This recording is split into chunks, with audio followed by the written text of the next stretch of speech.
Greetings, Mavericks and new viewers.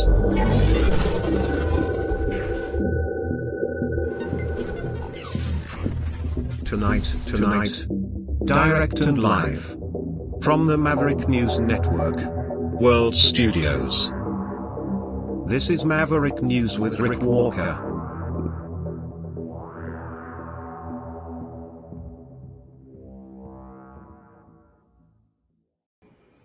Good evening, everyone. So much to share with you tonight here on the Maverick News Channel.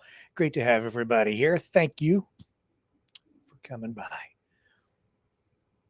Kash Patel, FBI director, yesterday, citing Canada as really the major source of fentanyl in the United States. His numbers don't really add up. We'll get into that. Trump and his phone calls to Zelensky and Putin, we'll get into that. Also, it's like a big election weekend in the EU. Poland, Romania, elections underway. They've completed an election in Romania. We'll update you on that. And the Ostrich farm, we'll give you a little update on that tonight as well. Out in British Columbia, let you know what's going on with the Canadian Food Inspection Agency and their plan to proceed with the Cull. So we've got all that and more coming up. Don't go away. More right after this.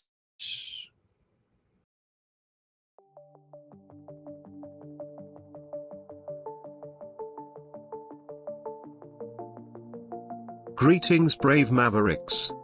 Our quest for truth continues. We go beyond fake news. Together we expose propaganda. Together we pull others out of rabbit holes. We are maverick thinkers. We are all unique individuals, defenders of individual rights and freedoms, credible, trusted, grounded in reality. Maverick News, Maverick News. Defending free speech, Donate at freedomreporters.com. Do it now. Tomorrow may be too late. Maverick News. The world is watching.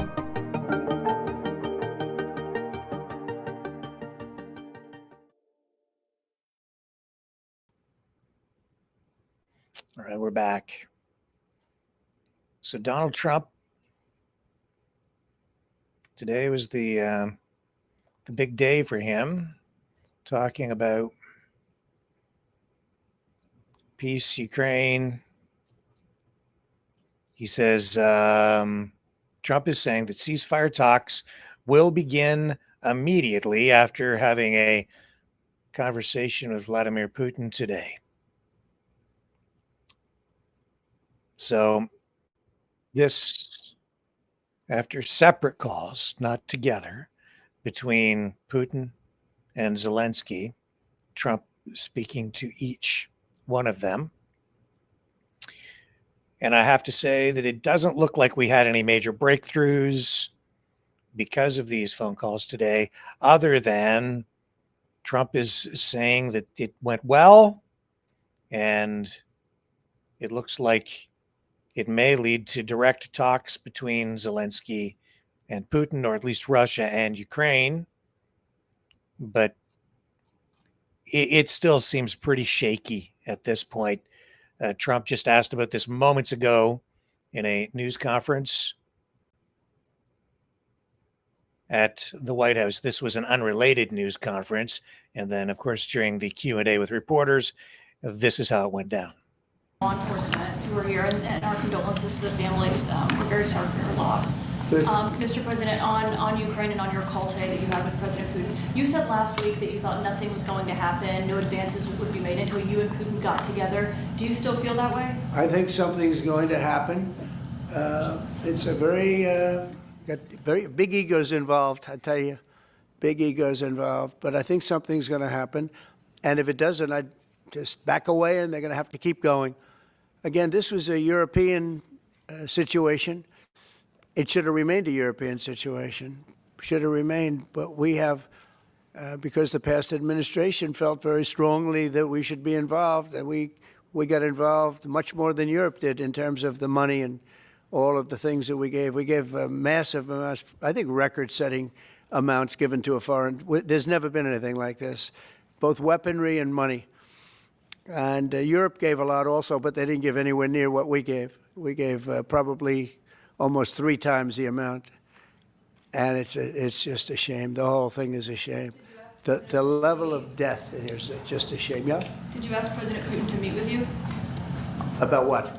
about Ukraine? Of course I did. I talked to him about it. I said, when are we going to end this, Vladimir? I've known him for a long time now. I said, when are we going to end this bloodshed, this bloodbath? It's a bloodbath. And I do believe he wants to end it. You know, when I made the call, I told the people last night, I spoke to the heads of the different countries, Germany and Finland. We had Italy, as you know, and UK was on the line today, and a couple of others. And then they were, in turn, calling everyone. Ursula was there from the European Union. She was terrific. And we spoke for a long time about it. And they got a problem. It's a big, big problem. It's a terrible war. It's a very hard to extradite themselves away from what's taken place over there. The amount of anger, the amount of hate, and the amount of death. It's very hard, very tough situation. But I said to him, we got to get going. And I did say also, if I thought that you couldn't do it, I'd step away, because what are you going to do? We don't have boots on the ground. We wouldn't have boots on the ground. But we do have a big stake. And the financial amount that was put up is just crazy. It's crazy. This isn't for us. This is for somebody else. The amount of money that we put up is record-setting. There's never been anything like this. And that includes weapons. Never been anything like this. Yeah, please. Mr. President, on the medal, how far back do you intend to look to consider for the recipients? And then Okay. Here we go. the obstacle to peace? Is further arming Ukraine on the table at that point? Well, we'll look. I mean, we're going to look. I hope that, I like to think positively, frankly. I just can't believe that they allow this to continue. This would have never happened if I were president, and most people admit that. It would have, and it didn't happen for 4 years. And October 7th would have never happened either. That's the attack on Israel. That would have never happened. So sad, a lot of things wouldn't have happened, but so sad to see it. No, I think that there's a good chance we can get this done. I believe Putin wants to do it. Now, if I thought Putin didn't want, I mean, that's what I do. My whole life is like deals, one big deal. And if I thought that President Putin did not want to get this over with, I wouldn't even be talking about it, because I'd just pull out. What did you hear that gave you confidence that he does want peace versus buying time? I think he's had enough. I think he's had enough. This has been a long time. This has been going on for more than 3 years. When you think, right? It's been going on for a long time. Yeah, please. Oh, thank you, Mr. President. When you implored him to stop previously, Vladimir stopped on social media, and he didn't. He just continued. I'm curious, did you bring that up with him in your phone call today? You have to talk. Sorry, you previously on Truth Social implored President Putin to stop. You wrote Vladimir stop, and he didn't stop, quite the contrary. I'm curious, did you bring that up on your call with him today? No, I didn't bring that up, but I did say it's time. You got to stop this thing. And I believe he wants to stop. Look, I would be, I think, very able to tell whether or not he wanted to or what. I thought there was a very good chance, like a 50-50 chance, that he would say, I want to take the whole thing. I didn't know what he was going to say. And then they have a different kind of a problem. But I believe he wants to stop. Pretty sure. Just now about backing away or walking away if it looks like it's going to be an intractable problem. Do you have a red line in your head of what would cause you to back away? And yeah, in my head, but not something I'm going to announce. But yeah, definitely in my head I do, yeah. Exactly would that look because like? This isn't our war. This is not my war. This is not the war. I mean, we got ourselves entangled in something that we shouldn't have been involved in. And we would have been a lot better off, and maybe the whole thing would have been better off, because it can't be much worse. It's a real mess. It's a death trap. What So I think that, yeah, I would say I do have a certain line, but I don't want to say what that line is because I think it makes the negotiation even more difficult than it is. Yes, please. Mr. President, and thank you all for your sacrifice. I'm so sorry for your loss and everybody. You've mentioned the bloodbath that you want to see end in Ukraine. You mentioned that you believe Putin wants peace, but he just attacked Ukraine yesterday. So what makes you think that he wants peace? Well, he's in a war, you know. I mean, nobody said don't. They're fighting. They're attacking each other, and people are dying all the time. He's in a war. He's fighting a war. Nobody said he was going to stop. I think, is it terrible? Yeah, it's terrible. I think it's terrible. Can you weigh in on President Biden? Yes. President Biden was diagnosed with on cancer. the war, and then I want to ask you about reconciliation. Why haven't you increased the sanctions on Russia yet? Well, because I think there's a chance of getting something done. And if you do that, you can also make it much worse. But there could be a time when that's going to happen. Yep. Mr. President, On President Biden, Who's going to say with the it? ratings Go ahead, downgrade from... please. do you want to respond to President Biden being diagnosed with cancer? Are you going to call your predecessor? I think it's very sad, actually. I'm surprised that it wasn't, you know, the public wasn't notified a long time ago, because to get to stage 9, that's a long time. I just had my physical. You saw that. You saw the results of that particular test. I think that test is standard to pretty much anybody getting a physical, good physical. We had the doctors at the White House and over at Walter Reed, which is a fantastic hospital, do it. I did a very complete physical, including cognitive test. I'm proud to announce I aced it. Got them all. I got them all right.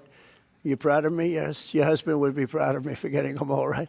It's a little risk. If I didn't get them all right, these people would be after me. It would be not a good situation. But I think, frankly, anybody running for president should take a cognitive test. They say it's unconstitutional, but I would say in that particular case, having a cognitive test wouldn't be so bad. But when you take tests, medical, as a male, that test is very standard. I don't know if it's given to everybody, but it's given just about. And it takes a long time to get to that situation. Now, I think, to get to a stage 9, I think that if you take a look, it's the same doctor that said that Joe was cognitively fine. There was nothing wrong with him. Well, he said, if it's the same doctor, he said there was nothing wrong there. And that's being proven to be a sad situation. And the auto pen is becoming a very big deal. The auto pen is becoming a big deal because it seems like that maybe was the president who ever operated the auto pen. But when they say that was not good, they also, you have to look and you have to say then the test was not so good either. In other words, there are things going on that the public wasn't informed. And I think somebody's going to have to speak to his doctor, if it's the same, or even if it's two separate doctors. Why wasn't the cognitive ability, why wasn't that discussed? And I think the doctor said he's just fine, and it's turned out that's not so. It's very dangerous. Look, this is no longer politically correct. This is dangerous for our country. Look at the mess we're in. You're talking about all these questions on Ukraine and Russia that would have never happened. As an example, if I were president, would have never happened. The other thing is you have to say, why did it take so long? I mean, this takes a long time. It can take years to get to this level of danger. So it's a very, very sad situation, and I feel very badly about it. And I think people should try and find out what happened, because I'll tell you, I don't know if it had anything to do with the hospital. Walter Reed is really good. They're some of the best doctors I've ever seen. I don't even know if they were involved, but a doctor was involved in each case. Maybe it was the same doctor. And somebody is not telling the facts. That's a big problem. President Zelensky of Ukraine says that the Ukrainians are ready for a ceasefire. They're ready for peace negotiations. In your mind, is Ukraine doing enough to get this peace? I'd rather tell you in about 2 weeks from now, because I can't say yes or no. I think, look, he's a strong person. Zelensky, a strong guy. And he's not the easiest person to deal with, but I think that he wants to stop. He's not. It's a very bad thing that's happening over there. I think he wants to stop, but I could answer that question better in 2 weeks or 4 weeks from now. I hope the answer is that he wants to get it solved. I want to thank everybody very much, and on behalf of the Okay. So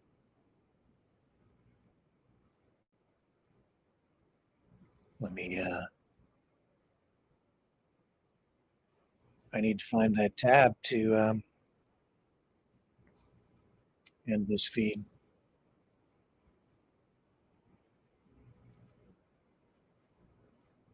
Okay. I can't find it to turn this audio off. Too many. Okay, let me take a little break so I can get this sorted out. I'll be right back.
Maverick News. The world is watching. All right, so you heard Trump with references to how much aid they have sent to Ukraine, and that is not consistent with what he has said before. He's saying they've sent, what was it, 3 times as much as Europe? And I don't think that's even close to true. As usual, it seems like he's making up numbers as he goes along, making up facts, maybe to fit your feelings or to shape them.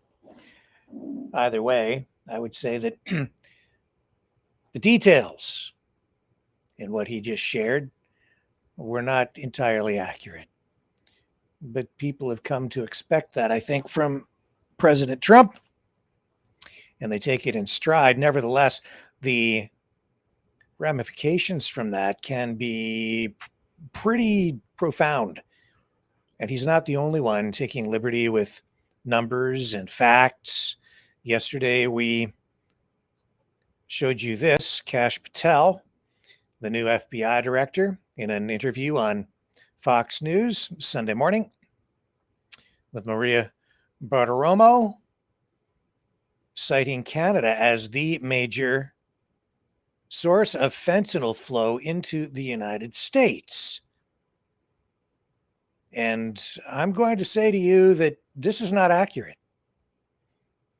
He may well believe it, but none of the data from either Canada or the United States supports what he is saying. There is propaganda out there. There is opinion, and I would say spin and a narrative that is present certainly within, I would say, neo-populist and some extremist political circles that seems to be filtering its way all the way into the White House and the Trump administration. And he has been parroting a lot of this rhetoric for quite some time. And now that he is in this position, I submit to you that what he said yesterday is actually dangerous for Canada. Let's listen in, and then I'll explain why. First 2-3 months that we've been in the seat under Donald Trump's administration, he has sealed the border. He has stopped border crossings. So where's all the fentanyl coming from still? Where's the trafficking coming from still? Where are all the narco traffickers going to keep bringing this stuff into the country? The northern border. Our adversaries have partnered up with the CCP and others, Russia, Iran, on a variety of different criminal enterprises, and they're going and they're sailing around to Vancouver and coming in by air. And the sheer tyranny of distance of the northern border and the lack of cooperation from federal authorities in prior administrations to actually firm up that northern border is what's causing a continuation of violent crime. Now, we're focused on it, and we're calling our state and local law enforcement partners up there. But you know who has to get to step in is Canada, because they're making it up there and shipping it down here. And I don't care about getting into this debate about making someone the 51st state or not, but they are our partner in the north. And say what you want about Mexico, but they helped us seal the southern border. The facts speak for themselves. First 2-3 months that we've been in the seat under Donald Trump's administration.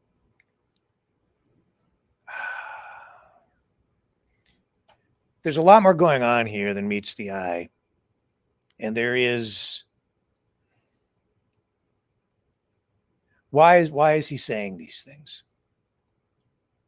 First of all, if it has nothing to do with Canada being the 51st state, and it's just about border security, and it's just about the drug issue, fentanyl, then why is he bringing up the 51st state? He is now in a position of extreme influence. He should know, and probably does know, that every single thing he says carries extreme weight now. He's not just appearing on some podcast spouting off with a theory or regurgitating information without having some sort of impact. What he says now has major impact internationally, and certainly up here in Canada, and certainly with regard to Canada-US relations. It's a diplomatic issue as much as anything else. And what he just did is he spit out information that is not supported by any of the data, either from the Canadian side or the US side, and specifically from the US side. I would also say that there is ample evidence to show that some of there has been some independent, if you want to call it that, media up here in Canada. One person in particular who seems to have been charged with the task of developing the narrative, sort of the seed for the narrative, the person who's planted the seeds for this narrative, but it is not supported by facts. And in fact, because people keep bringing it here, I have highlighted some of that work reluctantly because it doesn't meet journalistic standards. And it has resulted in defamation lawsuits in the millions and millions of dollars against this person. And I don't even want to repeat it here because it's clearly not accurate. And while there has been there was a super fentanyl lab that was busted in Canada out in BC, the data shows that, and all the evidence that I've been able to uncover and that has been presented indicates that the lab produces fentanyl using precursors and materials that come into Canada from the United States. And then the drugs that are produced here, and we do have a drug problem in Canada, a fentanyl problem, no question about it. But the vast, vast majority of it, like almost all of it, is exported to other countries over in like New Zealand and places like that. That's where the supply chain routes to. Canada's fentanyl problem is actually a product of the United States, with the precursors coming in to Mexico, then into the United States, then they flow up into Canada over the loose border. And it is a massive, largely unprotected border because it is so massive. I'm not making it up. I can support what I'm saying with information from his own agencies. Here's a report from the Drug Enforcement Agency. This material just released a short time, like weeks ago, actually. and reviewed during a committee hearing involving Tulsi Gabbard. This is a news release summarizing the Drug Enforcement Agency 2024 National Drug Threat Assessment. And it states right in here that fentanyl is a growing problem in the United States, as along with methamphetamines. And it says here the DEA's top priority is reducing the supply of deadly drugs in our country and defeating the two cartels responsible for the vast majority of drug trafficking in the United States. The drug poisoning crisis remains a public safety, public health, and national security issue, which requires a new approach.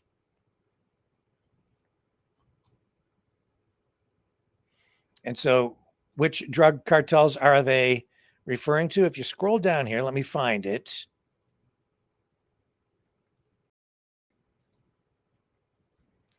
They specifically cite Mexico and the Sinaloa drug cartel, along with one other one. The shift from plant-based drugs like heroin and cocaine to synthetic chemical-based drugs like fentanyl and methamphetamine has resulted in the most dangerous and deadly drug crisis in the United States has ever faced. This is from the DEA administrator, Ann Milgram. And she goes on and says, at the heart of the synthetic drug crisis are the Sinaloa and Jalisco cartels and their associates, who DEA is tracking worldwide. The suppliers, manufacturers, distributors, and money launderers all play a role in the web of deliberate and calculated treachery orchestrated by these cartels. DEA will continue to use all available resources to target these networks and save American lives. Right there, highlighted.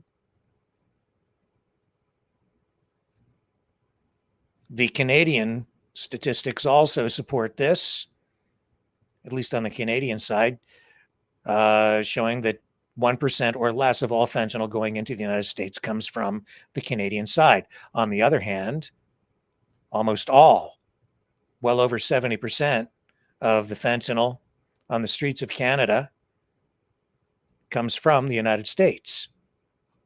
And then, of course, the production facilities that are present, primarily, I think, out in BC, do ship overseas, but they don't put it back over the border. They ship it out internationally. And so this is a misrepresentation. So much so that when this was all being highlighted during this committee meeting that I'm going to show you in a moment, Canada, in that report, actually is not even cited as one of the countries of main concern with regard to fentanyl. It's only listed as an emerging threat. We're not even on the threat assessment list as a country of real note. And they have at least 50 different countries that they're watching around the world. But Canada, with the DEA in the United States, their own government, their own drug enforcement agency doesn't cite Canada as a major threat. But I know that this narrative has been spun now for a few years. Politically, this is political. It's not empirical.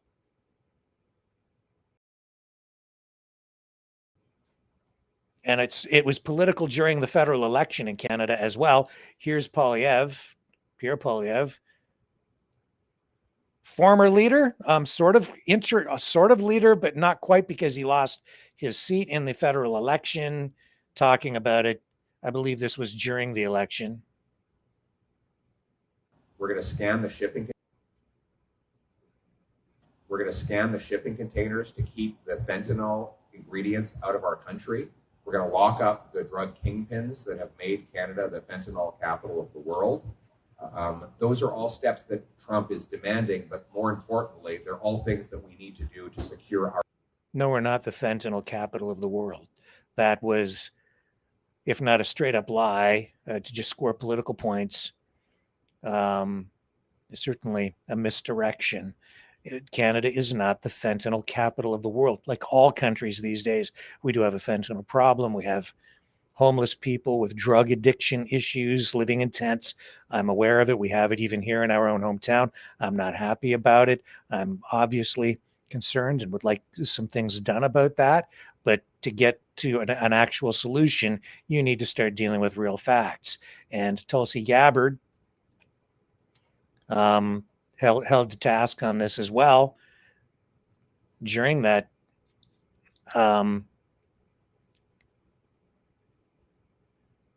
session where she presented the information from the annual threat assessment. And we ran this the day that she I want to ask was you, involved. Director, something on a very different track here, which is I very much agree with the conclusion of the ATA that foreign illicit drug actors are a major threat in the United States, and many of you have spoken to this today. Is the IC wrong in its omission of Canada as a source of illicit fentanyl in the ATA? I was surprised, given some of the rhetoric, that there is no mention of Canada in the ATA. Senator, the focus in my opening and the ATA was really to focus on the most extreme threats in that area. And our assessment is that the most extreme threat related to fentanyl continues to come from and through Mexico. So the president has stated that the fentanyl coming through Canada is massive, and actually said it was an unusual and extraordinary threat. And that was the language that was used to justify putting tariffs on Canada. I'm just trying to reconcile those two issues. Is it an unusual and extraordinary threat, or is it a minor threat that doesn't even merit mention in the annual threat assessment? Senator, I don't have the numbers related to Canada in front of me at this time. I'd like to get back to you on the specifics of that answer. It's less than 1% of the fentanyl that we are able to interdict. But if you have different information, I would very much welcome that. Indeed. If you can't see that there's something else going on there, you need to open your other eye because you've got one closed. If it doesn't have anything to do with the 51st state, then why does Kash Patel even mention it? Because it has everything to do with the 51st state issue. It has everything to do with the separation issue in Canada. It has everything to do with all of that. It has everything to do with the fact that we are actually engaged in some sort of a strange third world hybrid war. And he's this guy here, crazy eye guy. He just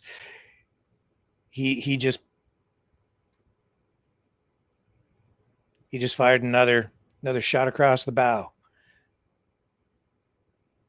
This is about propaganda, information warfare, perception management. That's what this is. And Canada is still in the crosshairs. We have a new prime minister. I'm not sure how all this plays out. There's so much going on behind the scenes we don't know about. But this here, you can see that it's bubbling to the surface. And if you're really paying attention, you're starting to clue in that, hey, this is an issue being used to, as Noam Chomsky would say, manufacture consent. Consent for what?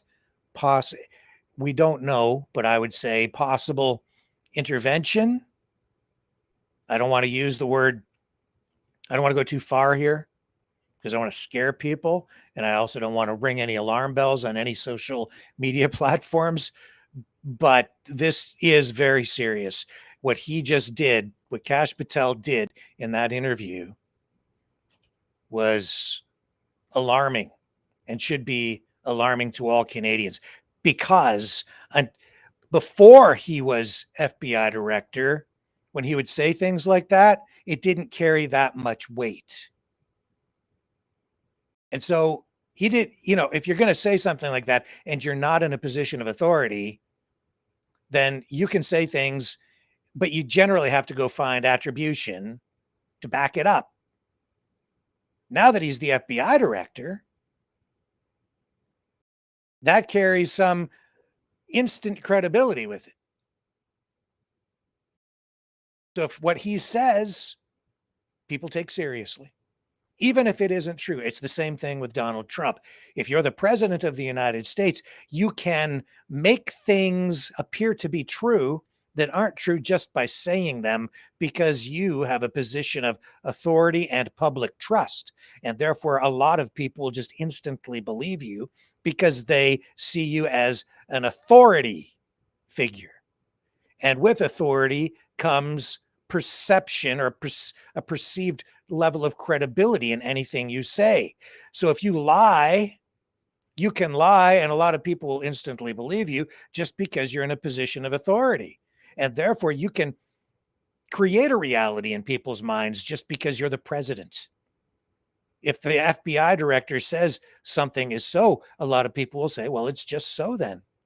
He must know he's the FBI director, and yet his own data, people within his own administration have information that directly, 180 degrees completely contradicts what he just said. How can that be? We are living in an information warfare age, moment, where people literally, and I've said this repeatedly, we're at a point now where people are literally being so psyoped that you don't know what's real and what isn't, where you can have two people looking at the same issue, sometimes even something unfolding at exactly the same time, and they will see it in two completely different ways. You could have five people and they could all see it in five different ways, depending on what political narrative they're being fed, mostly on the internet and by people like this, who previously, by a lot of people, this guy considered to be kind of a nut bar. I still think he is. Or maybe not nutty, but just part of the whole psyop. And of course, it's political. So yeah, to some degree, he's going to be immersed in the politics. And right now, Canada's in the crosshairs. So the information warfare is at a fever pitch. And it comes in various forms. This is one. And now it's even more powerful because he holds that position. And Dan Bongino, the deputy director of the FBI now, sat there and just kind of nodded along, but I don't really know where he stands on this. In Kash Patel's case, I would say this guy, he might not actually be aware. He might just have his head full of this stuff and in that position and just repeating it. That is entirely possible. He may well believe it. I think even some of the stuff Donald Trump says, where he's just seems to be making up numbers or facts, I think even some of that stuff he actually believes, because these people are being subjected to the information war as well. I mean, just think about that. If you can use algorithms or social media techniques to feed information even to the president of the United States, and you're a foreign government, or even a big corporation, and you can feed information to that person by finding out where their social media account is and using the algorithms to tailor what's in their feed, and you put information in front of them, you could convince them of a lot of things. And then you're actually having great influence, or maybe even some degree of control over a government that is your adversary. Oh, you think it's not possible? Oh, it's very possible. You know the saying, the lunatics are running the asylum? What does this mean for Canada? It means that if enough people believe this, if enough people believe that Canada is this major national security threat to the United States, the US government can use that as justification for doing just about anything they want to us, especially at a time when you've got a lot of people up here talking about separation. And we've seen this in countries, a lot of countries around the world over time, where major powers exert influence and use separatist movements to divide countries, sort of divide and conquer. We should be very careful because this can erupt into something much, much worse. It might seem like a little bit weird right now, or not a big deal, or maybe he's getting it wrong, or maybe you believe it's true. But in order to do the things that they want to do, they need justification. And you need that justification, not just in the US, but also on the Canadian side, in order to get a lot of people to support you, so that it just makes the populace pliable, controllable when you roll in, maybe without any force at all.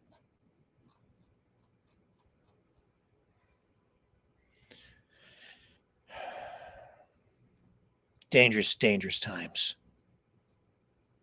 And it is serious. Stay with me.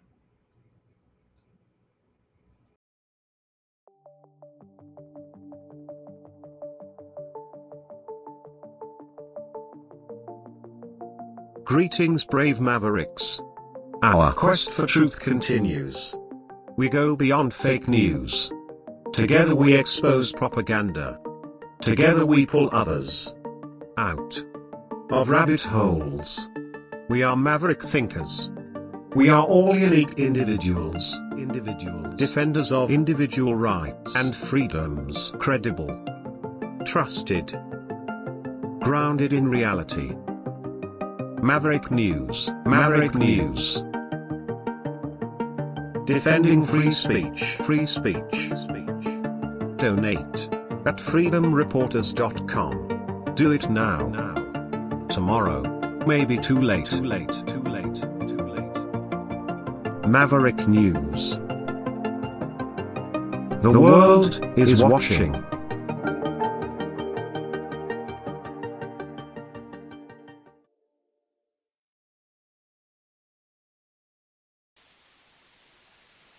You know, someone very profoundly once said many years ago that if fascism ever comes to America, it'll come in the name of liberalism.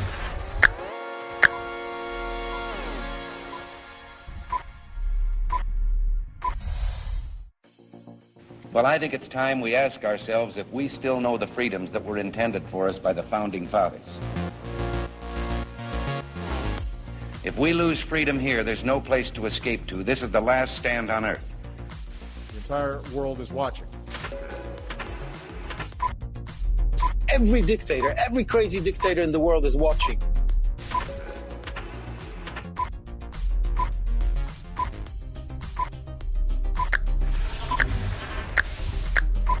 The world is watching. On TV, the entire world is watching. On social media. But the entire world is watching, and yes, they are seeing what we have apparently bravely been willing to say that others are thinking. Stand for freedom. Literally stand for freedom. Let's get this done. The entire world is watching. We're at war with the most dangerous enemy that has ever faced mankind in his long climb from the swamp to the stars. Maverick News. Maverick News. Maverick News. Let me have more control of my own destiny. The world is watching.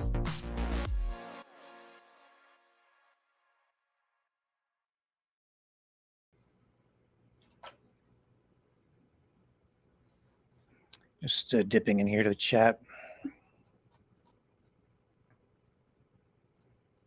Let me just run one more thing here while I get some other stuff set up. Lots more right after this. Hang on just a moment.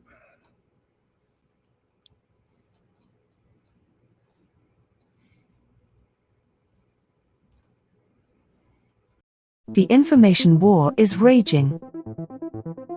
Truth without integrity is worth nothing. Maverick News. Because those who have power and those who seek it must be held accountable. The world is watching.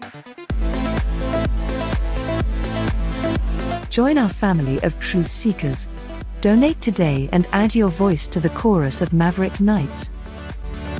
Donate at maverickdonations.com. Truth. Integrity.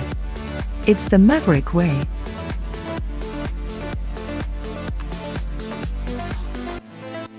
Maverick News. The world is watching.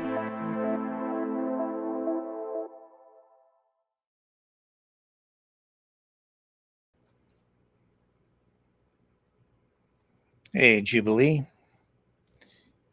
Hello, Tinkerbell.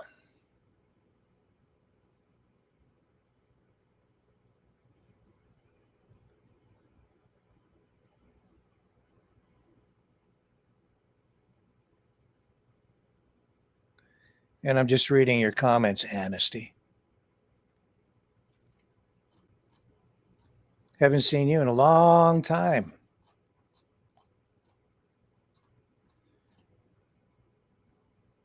And hello, Paul Charles. Hello, Lindy. Kitty. Kron.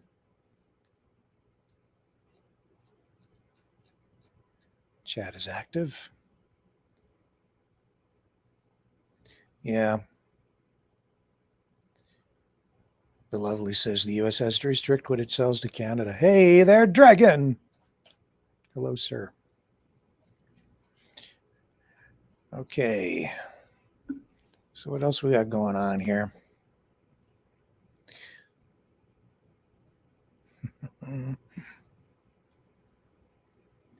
Okay, hang on.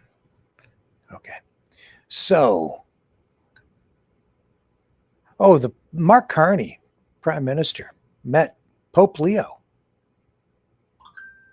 after his inaugural mass of the Vatican. That happened.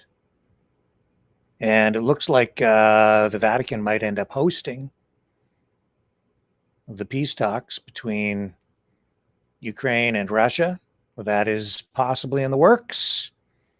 So just a mention of that. We're not going to dip into that too much tonight. But that's a possible thing. And today as well, Canada, the United Kingdom, and France are all condemning Israel's expansion of military operations and their actions as well in the West Bank and in Gaza. They're threatening tonight in a joint statement to take what they're calling concrete actions, including sanctions against Israel. So this statement states that Israel must allow basic food into Gaza, and they're saying that what they're doing is wholly inadequate, and said that the level of human suffering is intolerable. And in this joint statement, they are saying, quote, "We will not stand by while the Netanyahu government pursues these egregious actions."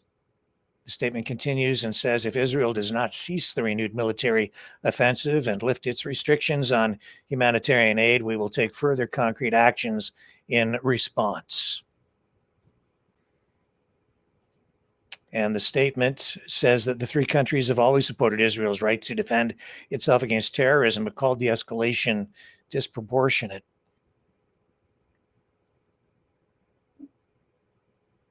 This is one of the things that I think is putting the EU, Canada, at odds to some degree with the Trump administration and the United States, because the US, even though Trump is sort of in the last week and a half or so, he seems to have detached himself somewhat from Benjamin Netanyahu. The U.S., don't make no mistake that the U.S. is still very supportive under Trump of Israel. But in Canada, of course, what a lot of people don't realize is the Liberal government has already suspended weapons shipments and funding for weapons to Israel. They did that some time ago. And even as the Palestinian protests continue in the streets and the Liberal government is called out, the reality is the Liberals have already taken that step. And I think some of the protesters, a lot of them probably are not even aware as many of you maybe aren't as well. So that's what's going on the Canadian side, and I don't think the Trump administration is actually in alignment with that. So the statement goes on. It says Israel must halt settlements which are illegal and undermine the viability of a Palestinian state and the security of both Israelis and Palestinians. And it goes on still and says we will not hesitate to take further action, including targeted sanctions. And just to show, and I don't need to show it again tonight, but if you just recall that that artificial intelligence video of that vision of Gaza being turned into the new Riviera, and Trump and Netanyahu sitting there sipping ice cold drinks with their umbrellas sticking out on their lounges, turning Gaza into a resort. And then the comments from Trump as well saying that the U.S. was going to take control and own Gaza, and he was going to develop it. And I mean, he seems to be serious about it. Haven't heard too much about it since. And he seems to be pivoting away from that. Maybe, I don't know. But it was just bizarre. And it just shows how strange the times are. And how sick, really, that whole thing, that video was just kind of disgusting. It's terrible on both sides as far as I'm concerned. And then I get attacked just for saying anything because I'm not entrenched on one side or the other. But it is what it is.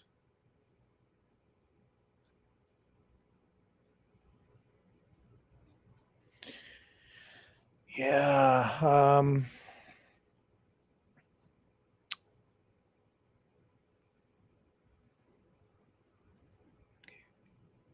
Also, I don't know if I have the clip up here or not, but this also just brings me to, there was Trump making reference to this week in one of his news conferences to Europe, saying that Europe is actually nastier than China when it comes to the issue of trade. And he says that very difficult to deal with. And yeah, that Europe is worse than China. That is also very telling. And that also plays into this 51st state stuff. This is a complete realignment of how Trump views the world, how he's shifting the United States and its position geopolitically. It's not business as usual. And China is not maybe the adversary that Trump is making it out to be. As I've said before, I think some of these policies that Trump is enacting actually benefit China. And especially with these tariffs, he's hammering away at the longtime allies, the allies that the United States has had since World War II, while giving a pass to Russia and giving a pass to China at first. And then, I don't know, he is hitting China pretty hard now with these, or it appears to be, these tariffs. But in the end, I think you'll see that this is going to result in some sort of not a strange, but a completely different sort of realignment. Also, the father of that Palm Springs fertility clinic bombing suspect speaking out, making a statement. This is the suspect's name is Guy Edward Bartkus, and his father says that he hadn't spoken to his son in about at least a decade. Suspect, 25 years old, and says that his son is not the person, his son wasn't the person that he remembered. And that back in 2019, he said his son worked on a school bus with children with special needs. And he said that his son tried to help people. And then things seemed to just change at some point, and he was unaware that his son was even a suspect in this investigation that covered much of Southern California over the weekend after that bombing at this fertility clinic in Palm Springs, which seems to have been motivated somehow by anger over gender politics or fertility politics. It's not entirely clear. It's ongoing. Here's a picture of, got one here, a picture of the suspect.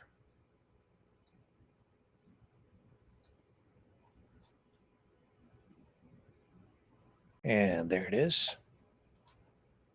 What we can do here as well is, since we've got this up, this is the NBC version of the report. So let's just let a little bit of this roll. It's most certainly not the son he remembers raising. So he tried to help people.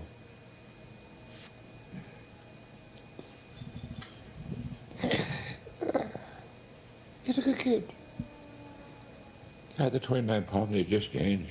It's a shock that still hasn't worn off for Richard Bartkus. He says a relative sent him screenshots that his son Guy Bartkus was the mastermind behind the bombing at a Palm Springs IVF clinic. Didn't say anything about him dying, and I read later that he died. FBI investigators say Bartkus packed his 2010 silver Ford Fusion with explosives to bomb the fertility clinic. They think he targeted it intentionally based on online posts and writings they're still digging through. We need the public's help in identifying gaps in our investigation. We know where Mr. Bartkus was at about 6 a.m.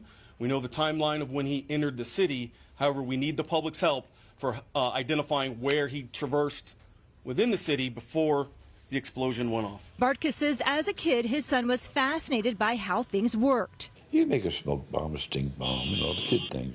But he didn't make anything dangerous. When you say bombs, it wasn't like a bomb. It was like a crack. It's something like one of the things you throw it to the ground and it pops. At 9 years old, Bartkus says his son accidentally burned the house down trying a trick with matches. Now, bombing a building, what the FBI calls the largest in Southern California, is something he never imagined his son would do. I don't know what changed his mind. Maybe the girl, maybe the people he was hanging up with up there. But it wasn't him before that. Guy was never like that before that. Guy was more for helping people. The FBI is treating this as an intentional act of terrorism. Here at 2 Mile and Adobe Road, you can see it's still blocked off. Investigators are here still collecting evidence in and around the bomber's home. No word yet on when this neighborhood will reopen. Reporting in 29 Palms, Lauren Posen, KCAL News.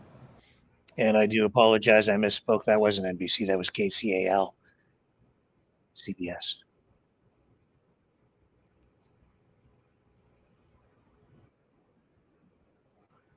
And I don't know, these kinds of incidents just beg the question, what is it that sets people off? What is it that's going on out there? Whether it's the attempted assassination of Trump or other attempted assassinations or self-immolations and so on, I have to wonder what the heck is going on. And I keep coming back largely to social media. There's something weird going on. And back to the issue of Palestine and this, at least this person, this UCLA student, not hurting anyone else, but certainly harming herself in this food strike, went 9 days. The protester's name is Maya, and she has a friend who shot video of this, and they are blaming UCLA for her now hospitalization because she did not eat food for 9 days to protest the situation in Palestine.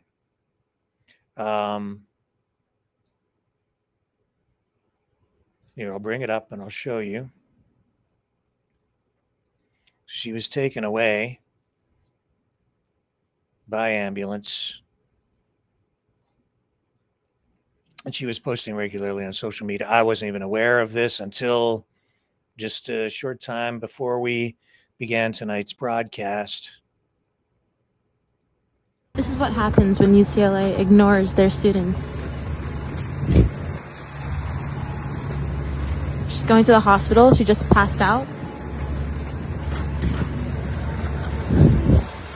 UCLA, please hear her. She's literally being hospitalized because of you.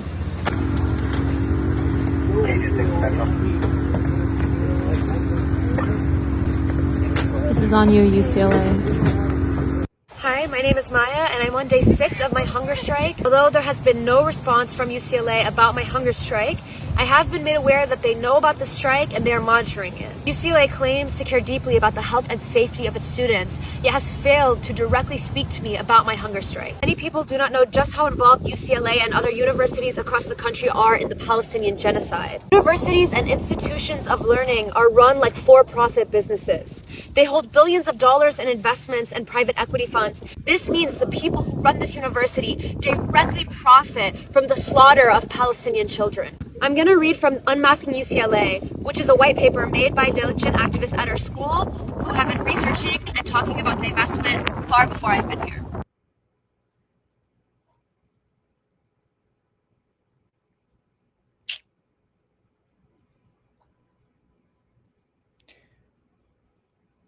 Now, we see in politics, still in politics, over in Europe, a dramatic turn of events. Bucharest's mayor, the cursor Dan, has won Romania's presidential election, defeating another candidate on the right side of the political spectrum, George Simion, in a runoff that had Europe holding its breath. Official results show Dan securing 54% of the vote against Simion's 45.8%. A pretty surprising comeback after trailing in the first round on May 4th with a record-breaking 64% voter turnout, the highest in a quarter century. Romanians have sent a fairly clear message, I would say, tonight about where they want their country directed in the future. Dan is a former mathematician. He ran as an independent, campaigned on a pro-European Union platform, promising to fight corruption and keep Romania firmly aligned with NATO and the EU. His victory, celebrated by EU leaders like Emmanuel Macron of France, and is seen as a sigh of relief for Brussels, especially as Simion, a vocal supporter of Donald Trump, pushed to halt military aid to Ukraine and criticized EU policies. Now, this race was not without controversy. Romania's foreign ministry reported signs of Russian interference, pointing to a viral fake news campaign on platforms like Telegram aimed at swaying voters. Simion, leader of the Hard Right Alliance for the Unity of Romanians, initially claimed a victory on social media, even calling for protests if results went against him. But by midday today, he conceded, acknowledging Dan's win as the will of the people.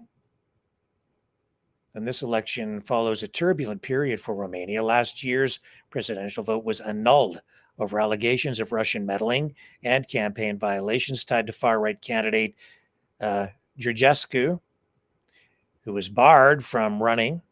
Analysts call this Romania's most consequential election since the fall of communism in 1989, with the outcome shaping the country's geopolitical direction. And I believe that there absolutely is foreign interference in all of these elections and in politics. And it's obvious here in Canada that we have multiple countries all the time meddling in our politics. And then we just saw J.D. Vance, with his speech criticizing the EU and Romania, saying, well, if your democracy can't survive all of this, then you don't have much of a democracy. But how much can any democracy ultimately take? They're all being tested right now, democracy in general, by countries that don't believe in democracy, and I would say even political parties in many cases, that don't truly believe in democracy, but are involved in the democratic process as part of their attempt to seize power. Maybe democratically. But will democracy survive all of it? Will the United States survive, or Canada? Well, we saw also over the weekend here, Poland's presidential election. It's heading into a high-stakes runoff after a fiercely contested first round yesterday. According to official results from Poland's Electoral Commission, Warsaw's Liberal mayor, Rafał Trzaskowski, took 31% of the vote, narrowly edging out Karol Nawrocki, a conservative historian backed by the Nationalist Law and Justice Party, who secured almost 30%, 29.54%, with no candidate crossing the 50% threshold. The two will face off on June 1st in a battle that could shape Poland's future for years. Trzaskowski is a key figure in Prime Minister Donald Tusk's pro-EU civic platform, campaigned on strengthening Poland's role in the European Union, supporting abortion rights, and protecting LGBTQ plus communities. His slim lead, less than 2%, was tighter than the polls predicted, signaling a polarized electorate. Nawrocki, endorsed by the Populist Law and Justice Party, pitched himself as a defender of conservative values and national sovereignty, drawing support from rural voters, and even a nod from U.S. President Donald Trump during a White House meeting. His campaign faced scrutiny over allegations of unethical apartment purchase, which he denies. And the election here also saw a historic 66% voter turnout, the highest first-round figure since Poland's communist era ended in 1989. So we will continue to watch that one too.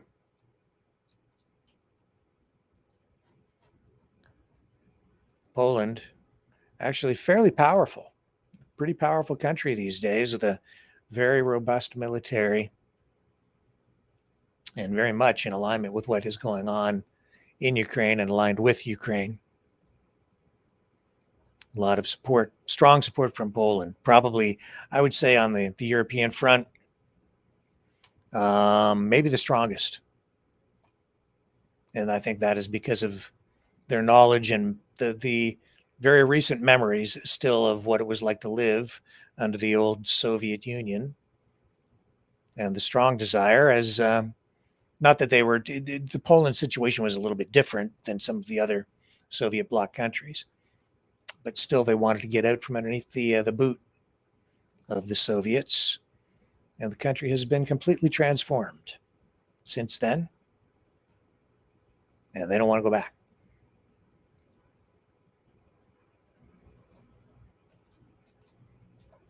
So a lot going on over in Europe and Ukraine. A lot going on at the White House today, too, where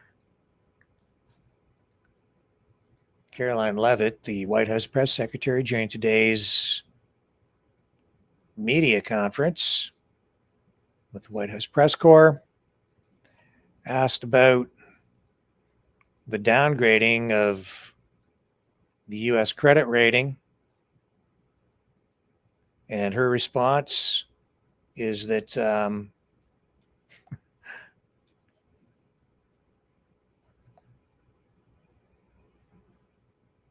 the world has more respect now than ever, I believe it was, for the U.S. economy.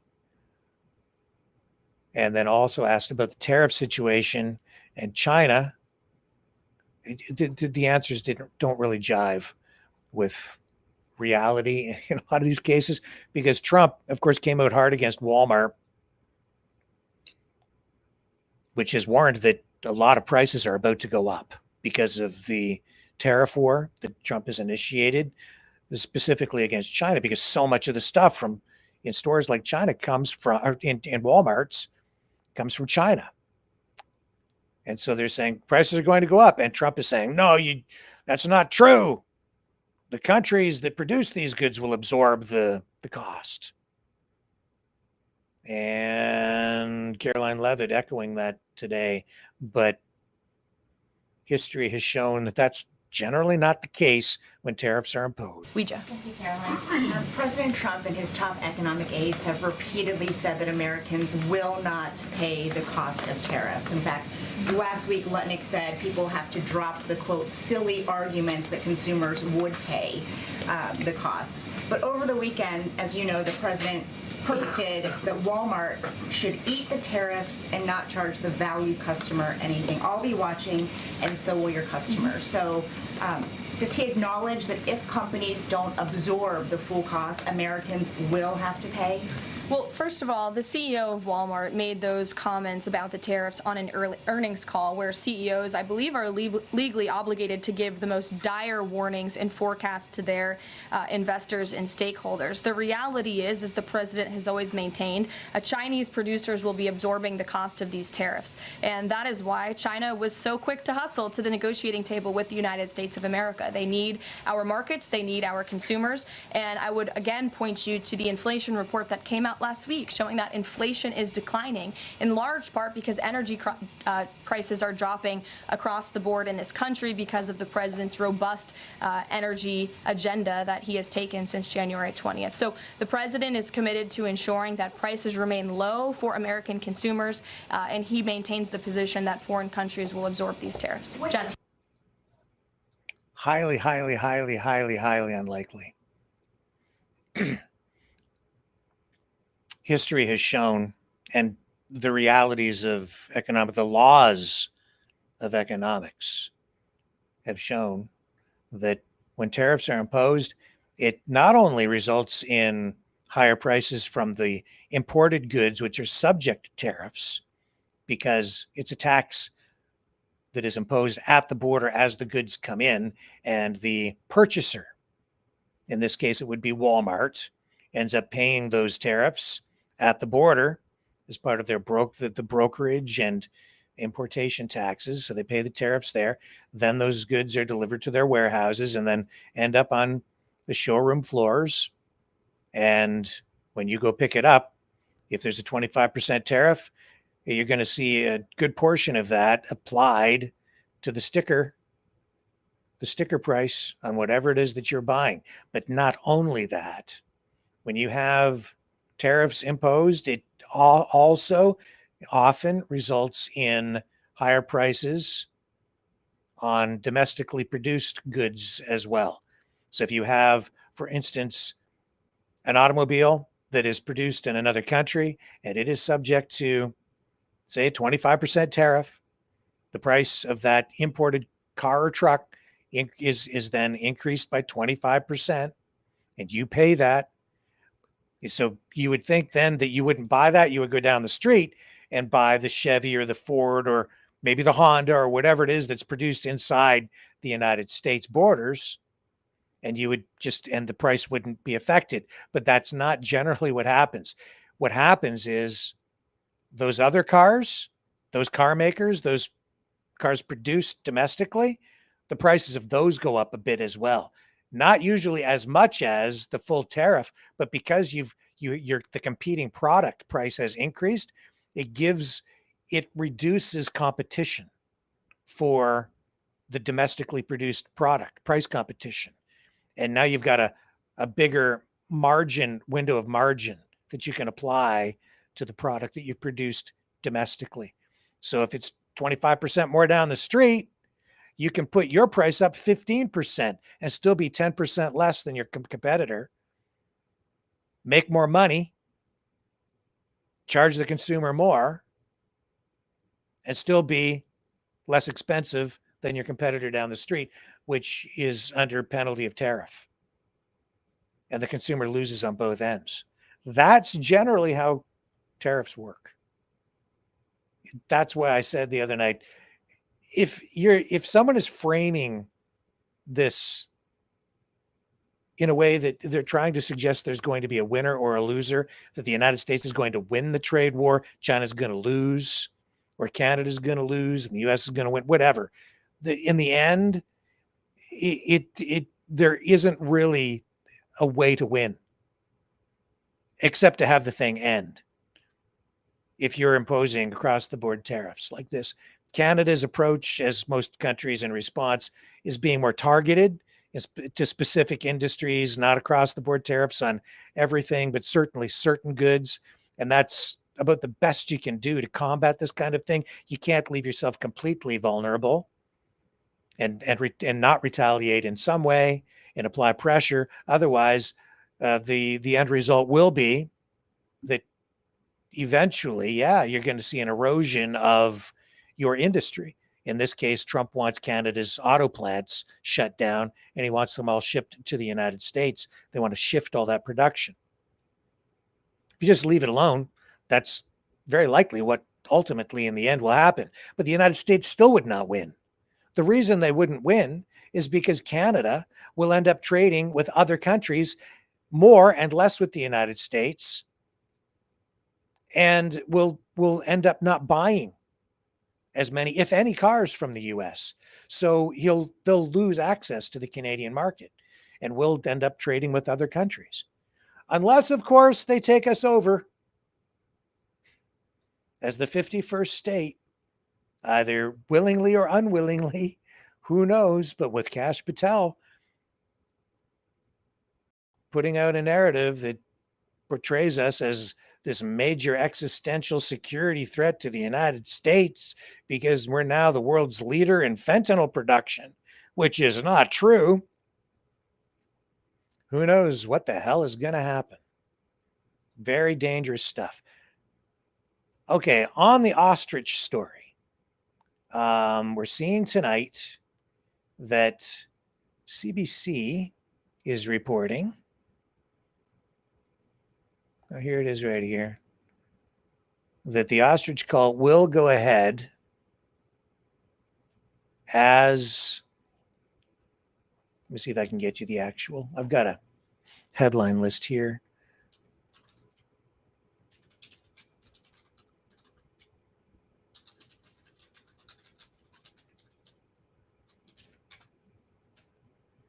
So here it is. Yeah, CBC is reporting that the Ostrich Cull is going to go ahead pretty much no matter what, even though the local council there passed a resolution saying that they won't accept the ostriches unless they are tested, each bird tested in advance. I think that's pretty much it. So, yeah, the CFIA has doubled down on its decision, despite the local regional district passing a motion earlier this week saying it will not accept the birds' carcasses at local landfills after they are killed until the CFIA conducts more tests on the birds and makes those results public. And it says the CFIA will begin the humane depopulation and disposal of birds at the infected premises with veterinary oversight. Operational plans and dates will not be shared with the public in advance. And they have issued a formal statement. And it says, we have a duty to protect Canadians from the serious potential risks that avian influenza presents to our people and our economy. So this protest is continuing out there at the Ostrich Farm. We've highlighted that over the last, well, we did there a few nights ago. I showed everyone information here that you're really not seeing anyplace else. Some people don't like that. Can't help it. Facts don't care about your feelings. It is what it is. I guess some people aren't happy with me for sharing information. I can tell you that the person who first drew this to my attention was Chris and kept sending me information on it. And I really didn't have a lot of interest in the story. I do not have an axe to grind with anybody out there. And because I could see that it was just kind of a political hot potato, I wasn't sure that it was even something that was going to develop into anything major. I was honestly trying to avoid the story for a variety of reasons. I didn't feel that it warranted the level of coverage that some people were asking me to give it. So I was trying to not talk about it. But Chris kept bringing it to me over and over again. Yeah, you got to do a story on this. You have to do a story on this. Sending me links. So I took note. And then, of course, some people talked about it during the call-in. And then we had our guest on who also brought it up. And then that turned into a broader discussion. And then, of course, the story did take on sort of a life of its own out there as the protests ramped up. So I did my due diligence and I did my job. People wanted to know about it. It is a legitimate story at that point. That's why I did it. And why am I talking about this? Because I guess the coverage that we have provided has stirred things up. So be it. I stand by my reporting. Some people might not like it, but I didn't go in there with an agenda, and I provided balanced coverage. And I verified everything that I said. It's possible that there might be a detail here or there that might need clarification. As I indicated last night, there's some question about whether these birds were also injected, not just with genetically modified COVID antigen, which was isolated or developed, I guess, created using the data by Yasuhiro Sakamoto, the Japanese researcher that the farm has been working with. So we know for sure that the birds have been injected in order to induce a COVID-19 antibody response in order to increase antibody production, which is then present in the ostrich eggs so that the antibodies can be harvested. And this is what has been going on with the ostriches. In this case, it's the researcher, Dr. Sakamoto, the president of Kyoto Prefectural University, who right here is demonstrating how the injections take place or how he does them. And this is the researcher that the farm works with. Verified. The owner of the farm also talked about how they would walk among the flock and inject them as part of their research. Some people don't really want this spoken about, but it is what it is. There's a lot more to the story, even more than I've even reported. I keep finding out more and more as the days go on. I can share more of that with you in the days ahead. There's a lot more to know. And it does come down to public safety and food security.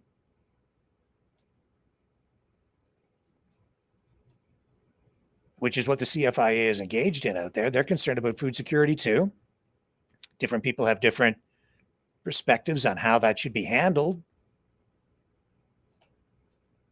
But my job as a journalist is to present as much information as is warranted and possible in order to make sure that you have all the details so you can make your own assessment and come to an intelligent, informed conclusion on your own as to what you support, what you believe, how you view an issue. Now, what I do want to show you is why have I covered it the way that I've covered it? Because I need to make sure that what I talk about meets journalistic standards.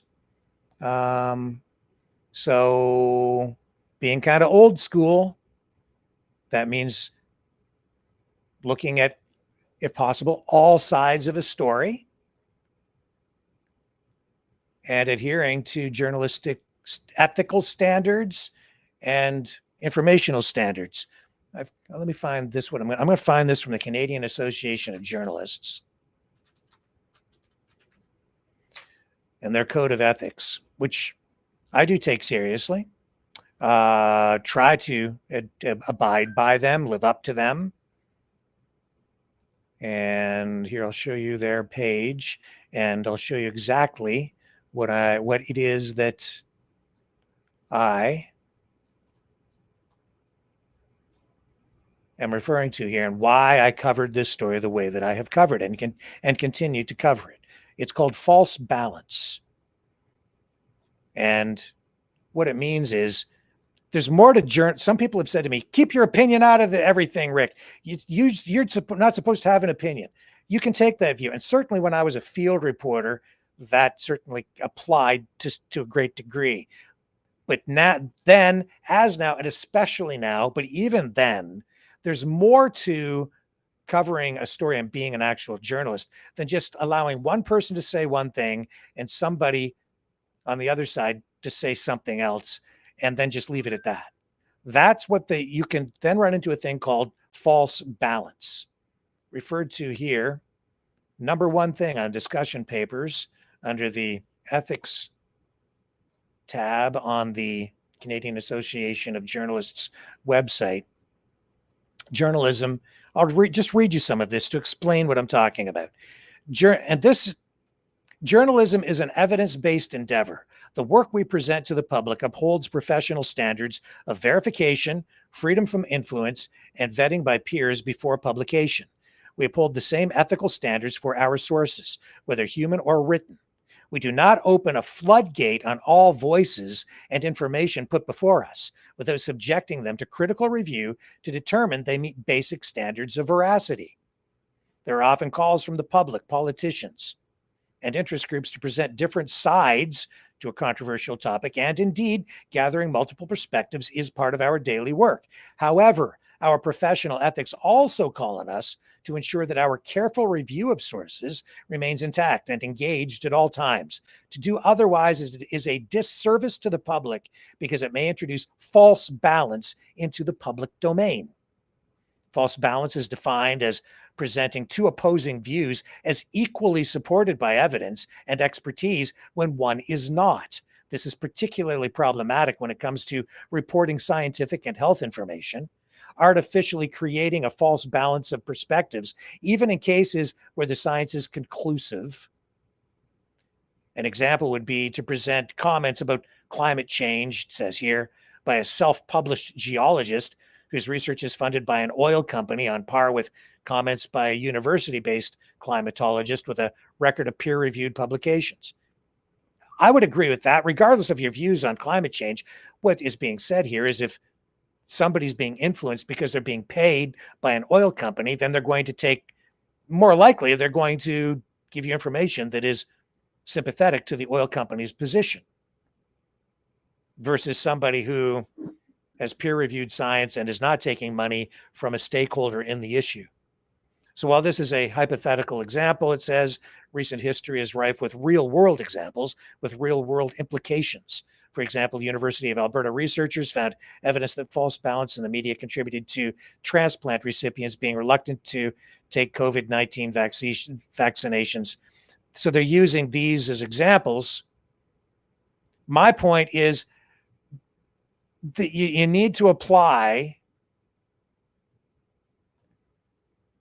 some discretion in the information that you present. And you can't just sit there and say this side or that side is the same as this side. You can present all the information, but you also need to be thorough. And so if you've got somebody talking about vaccinations or injecting birds with antigens, you need to present that. If you've got somebody talking about this on the other side, saying it's completely holistic and it's a completely natural thing, well, maybe you're not getting the whole story. And so I'm just presenting all sides. And so too with even COVID injections. I've always been about give all the information, and it's about personal choice. It's not about discrediting or even criticizing somebody if they decide to get the thing in the arm or not. It's about personal choice in the end. Give people all the information, informed consent, and then let people decide for themselves. I'm giving people all the information that I can find on this story because I've been tasked to do it by you, by our community, by our Maverick family, saying, we want to know about this story. So I've just gone to work and I'm just presenting all sides. That's what I've really done. Now, in addition to that, yes, there has been some overlay of my editorial opinion where I think warranted in order to give this proper perspective and to highlight risks to the public, to the poultry industry, to you in various ways, to the protesters who are out there, the risks that they are going to be facing if they continue to stay there, and even just by being there and just sharing proper information. Now, with regard to were they injected with the not just the COVID antigen, but were they also injected with bird flu antigens as well? I can't. I'm gonna defer on that.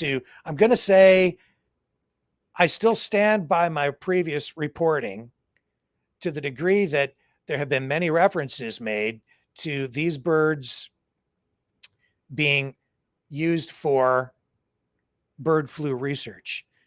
The professor, the researcher in Japan, makes direct reference to it, which is what I was making reference to in my previous reports with regard to bird flu research. The professor there at Kyoto University saying that they've been doing research into COVID, and specifically into bird flu. The farm also saying, I believe, that they want to do additional research or could be using the birds for additional research into other viruses like MERS, Ebola,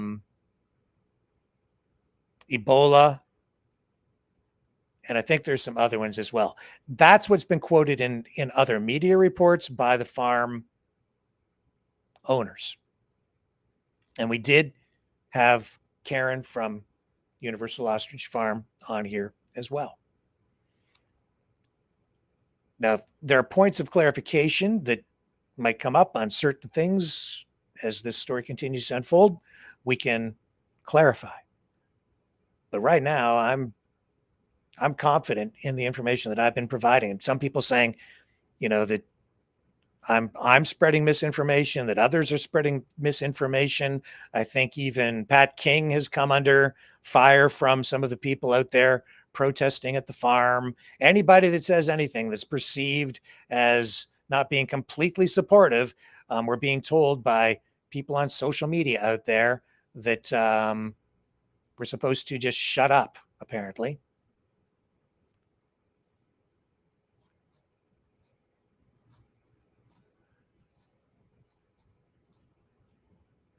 And maybe I can show you what I'm talking about if I can find it.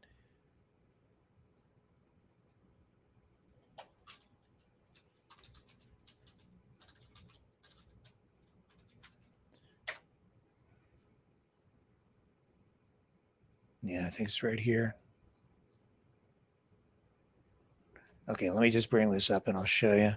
And I don't want to dig too much deeper into this tonight, but I'll show you a few things related to the story. Because you still have people out there protesting. It's at some point, it looks like this is going to come down to some sort of a standoff between the protesters and the authorities. So there's James Sorey trying to raise money. And here he says, enough division. If you're not there to support the family and ostriches, then sit down and shut up. If you're not a farmer and don't understand, then stop speculating. Well, I'm not speculating. I'm doing my job, and I'm just presenting information. I'm not there to support or tear down, but I am there to support, to provide information, and where warranted, provide perspective. And that's what I've done. And that's not just directed at me. It's directed at a bunch of people, several. And that's fine. I'm here to be criticized. I can take it. But that being said, accuracy, just I'm not gonna shut up, and I'm not gonna lie to you. So I'll continue to bring you truth. And CFIA is going to go in there at some point, and this is going to happen because the government is not going to let this go. Now, how big was the protests this weekend. They had that big Ostrich Fest thing. Well, I can tell you that what I've been able to surmise or see is that they've got maybe 50 or 60 people there. I'm not sure how many will have. Numbers may have changed since, I last looked earlier today and overnight, but looks like they've got about 50, 60 people. They had sort of some people playing music on a makeshift stage. And they're saying it's got worldwide support, and they're trying to create this image online that they've got this massive thing going on out there. But that is the scope of it. They had a bus roll by at one point where they had about, I think they were trying to put together something they were calling a convoy.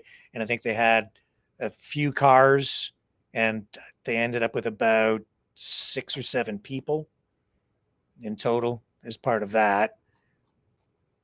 So that's the way it is. Now, there's talk of other convoys or something rolling out there, but I haven't really seen evidence to suggest that those things are really taking shape. And while some people are also saying or criticizing and suggesting that the report that I provided showing that doctor or that researcher from Japan, that the links to him and the World Economic Forum aren't real, I'll show you again the page on the World Economic Forum website related to this research and these ostriches. I'm not making it up. It's still live on the website tonight. You can go find it for yourself. It's not hidden. It's not like one of these conspiracy things where people are saying like this politician or that politician was on the website, but they took it down, like Polyev, right? He was on there, and then I saw what may well have been a graphic concoction of it, and I know that he was listed on there. At one point, he says not to his knowledge, but they took it down. Well, this, folks, nothing. This is solid, verifiable right now. You can go there. Oh, hang on. This isn't the one. Let me bring it up. You can go there right now to the World Economic Forum website and pull this up. This is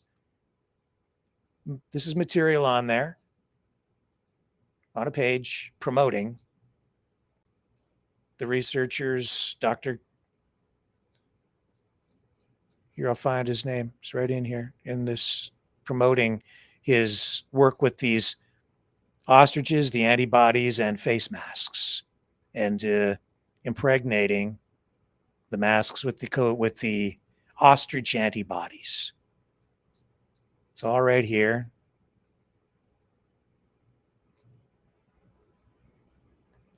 Yasuro Sakamoto and his team at Kyoto Prefectural University, right there.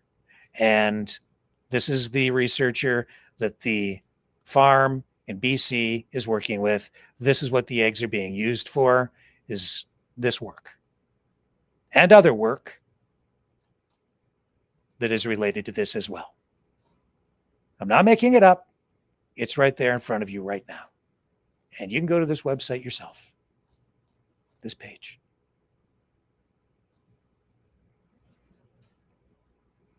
Now, if it's just a fact.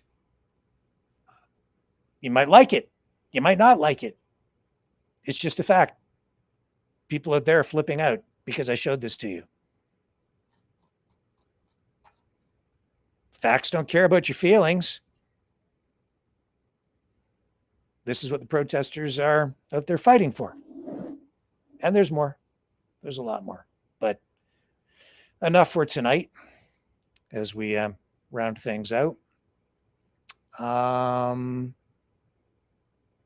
What was the last thing I wanted to show you? I think I've got one more thing, so stay with me. We'll come back on the other side of it.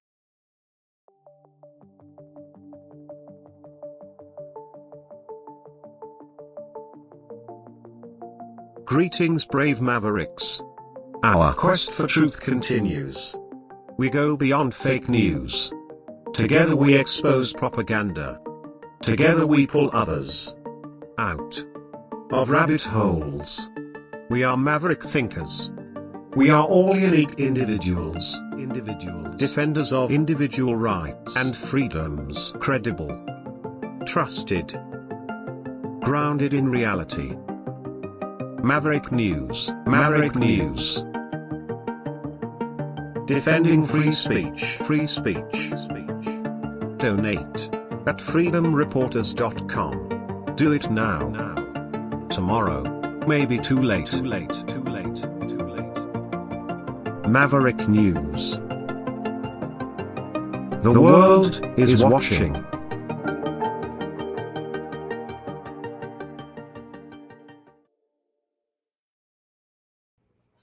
Okay. And yeah, I mean, I see some comments in the chat about the ostrich farm, and there is a lot there's more surrounding this story. And the researcher from Japan, the farm, their eggs, their research, it has been used by quite a number of different companies for various reasons. Ostrich Pharma USA is one of the companies, I believe is what it was called. Ostrich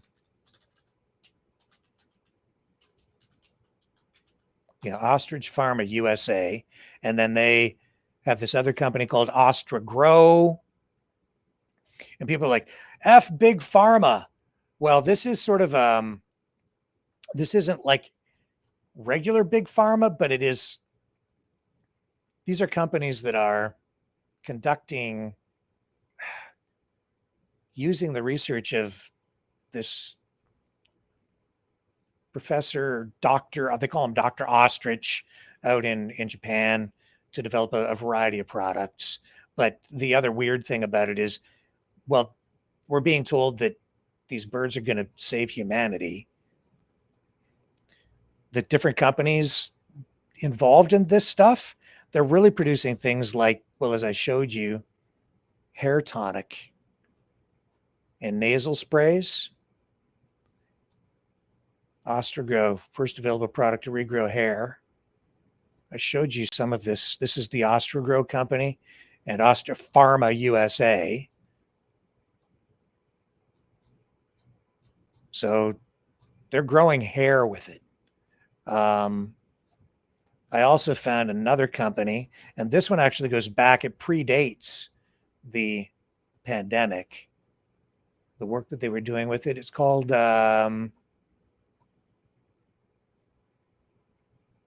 Zeal Cosmetics, I believe.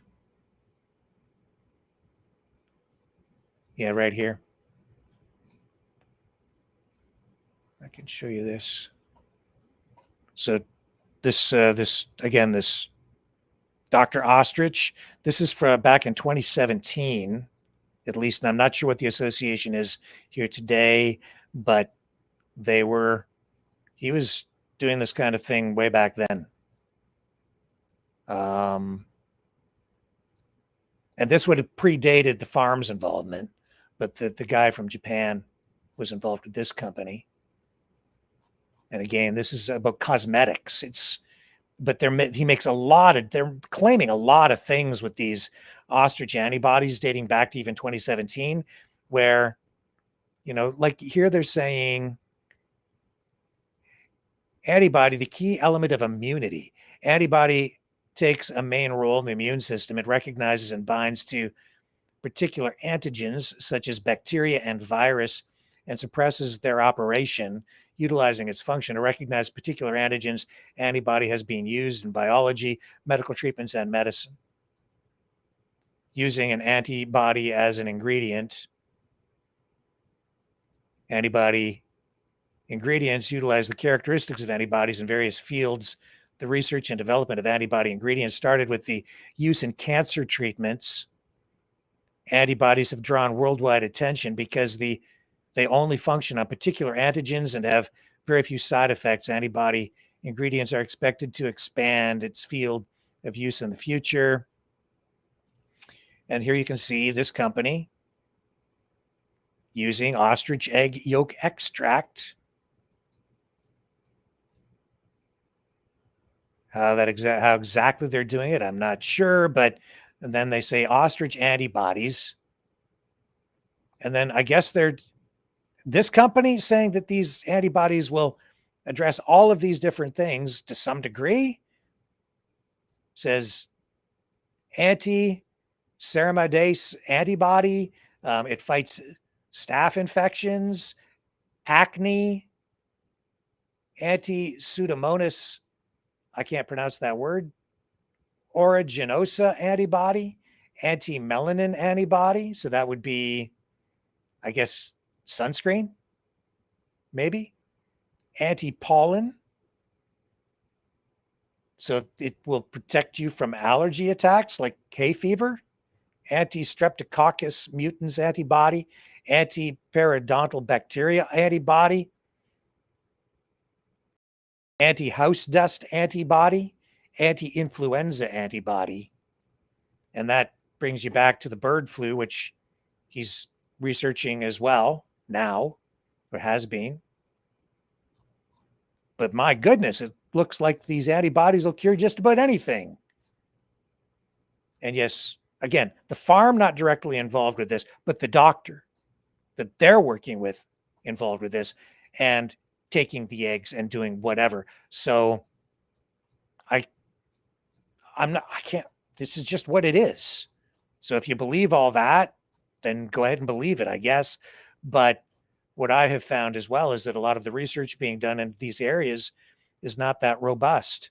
And when I talk about the injections of the antigens, the COVID antigen, and then when I made reference previously to injecting the birds with bird flu antigen, it's because if you are going to do the research in this way at all, you have to inject the birds. That's the way you induce the antibody production in the bird.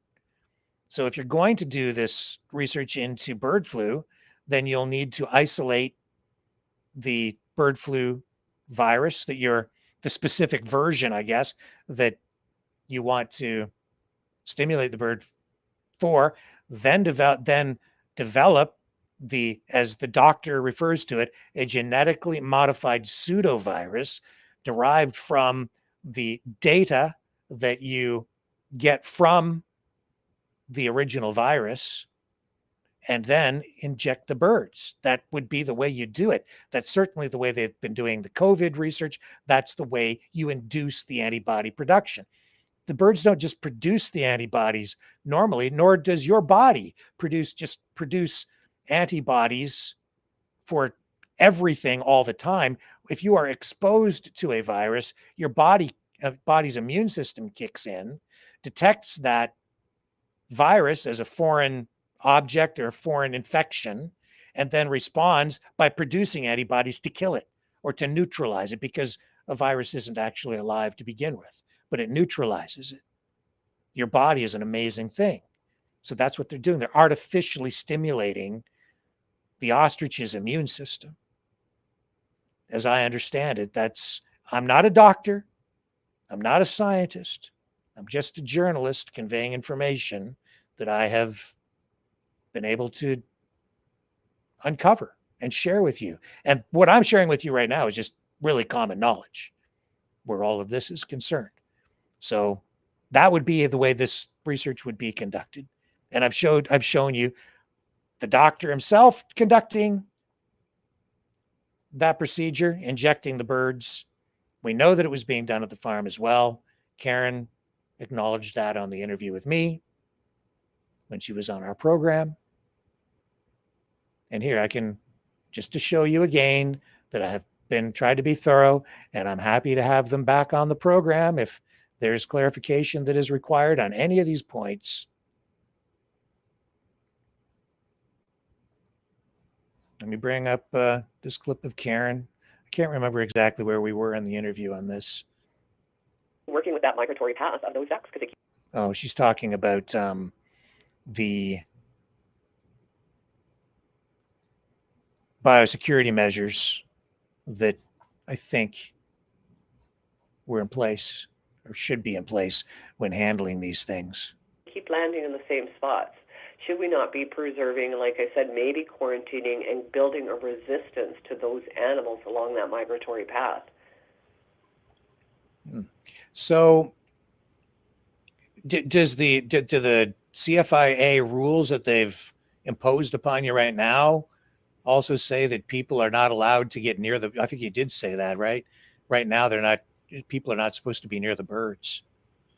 Yes, no, we're still taking quarantine serious because we are by law, under quarantine. Mm-hmm. So we still have all of our gates locked. We have signs up that we're under quarantine. We have pylons on the road so that people know. And through our supporters, we actually have people that monitor the road, to make sure that nobody goes up and is petting them and nobody can get close to them. So we are still being very biosecure. We're disinfecting our truck every time it comes in ourselves. Yeah. We're using 2 different types of cleaners. I change rubber gloves from one pen to the other.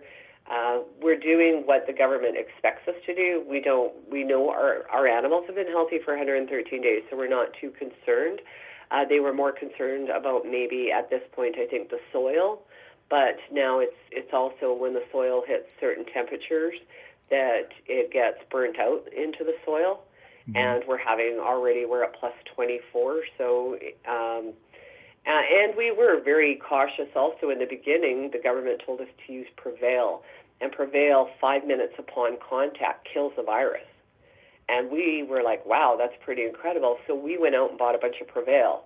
And if we were losing any birds and in the quarantine area, we prevailed everything. So if anything, our farm's probably less contagious compared, or less having any type of virus on it than your average farm, because we've taken all the precautions. I don't know. Apparently I'm under fire too, because I shared the information that said that people who are there, there's some sort of a vaccination order in place for the farm. Bird flu vaccinations, apparently. I didn't make that up. That came from information shared through the social media posts coming out of the farm the other day. I don't want to quote the person specifically. I'd have to go back and find it. I 99% sure who it was that said it, but definitely that was the information conveyed from the boots on the ground at the farm the other night. So yeah, there's absolutely a quarantine order still in place, which means that people are not supposed to be coming into contact with those birds. And we know that Karen and one other person, I believe 2 people, have locked themselves, or we were told yesterday that they had locked themselves in the pen in order to prepare and to continue to protest in the event that the CFIA shows up. I don't know how that plays into the quarantine regulations, because it depends on exactly how the quarantine order was written. We can continue to cover it.